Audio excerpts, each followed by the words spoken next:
Welcome, focused learners.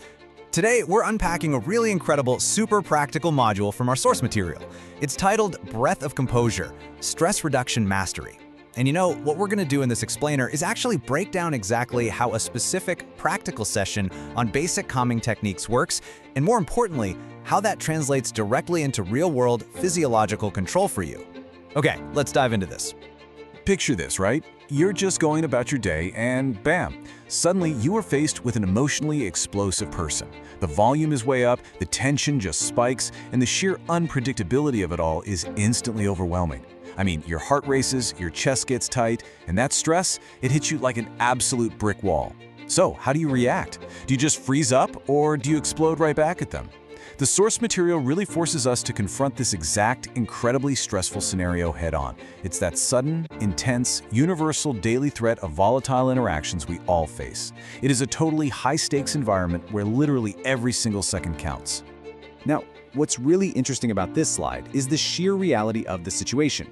Look, we simply cannot control the external trigger. We can't control the emotionally explosive person, how loud they get, or when they decide to just completely outburst. But we can completely control our internal goal, which is stress reduction. The source material actually points out that the main objective of this practical exercise isn't to somehow fix the person yelling at you or even to try and silence them. It's to actively manage and reduce your own internal stress response to all their chaos. It's a total paradigm shift, moving our focus away from the external threat and directly onto our own internal regulation. So how on earth do we bridge that massive gap between a totally chaotic external trigger and our internal goal of keeping cool? Well, the answer brings us to our next section, the solution, breathing methods. It's all about an active, applied technique.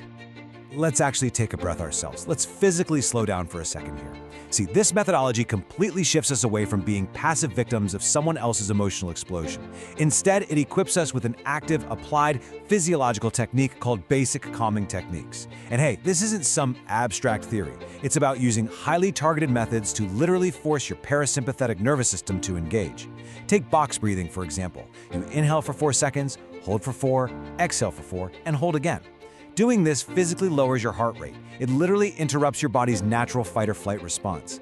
By consciously focusing on the exact mechanism of your breath, you learn to ground yourself, physically and mentally, at the exact moment the environment around you is completely losing control.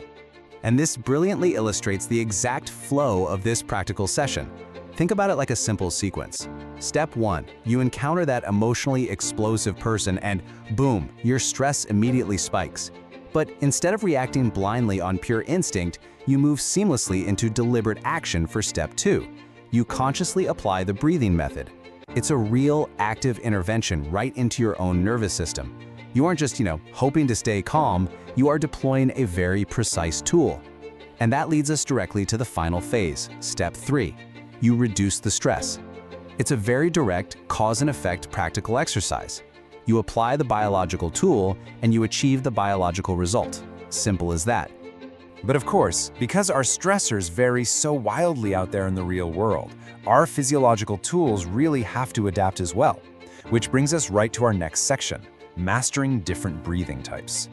So the crucial point is, you simply cannot rely on just one single rhythm for every scenario. It doesn't work that way.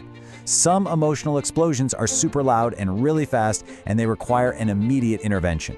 Something like the physiological sigh, which is 2 rapid inhales through the nose, followed by a long, slow exhale through the mouth. That rapidly offloads carbon dioxide and literally kills a panic spike in its tracks. On the flip side, what about a slow burn of passive-aggressive tension? Well, that might require the 4-7-8 method. That's inhaling for 4 seconds, holding for 7, and exhaling for 8. That is used to steadily lower a simmering baseline of anxiety. By participating in this practical session, you're practicing these varied, specific breathing methods until they literally become muscle memory. It is definitely not a one-size-fits-all approach.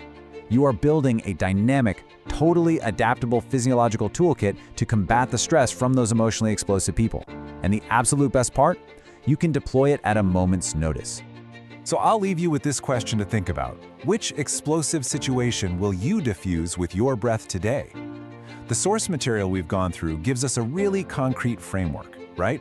The practical session, the applied breathing methods, that targeted stress reduction, we now know the precise mechanics of exactly how to maintain our internal composure against all that external chaos. So now, the challenge is completely yours. Take this active self-regulation out into the real world. Actually apply it, and watch as it completely changes how you navigate the volatility around you. Keep learning, keep breathing, and stay focused.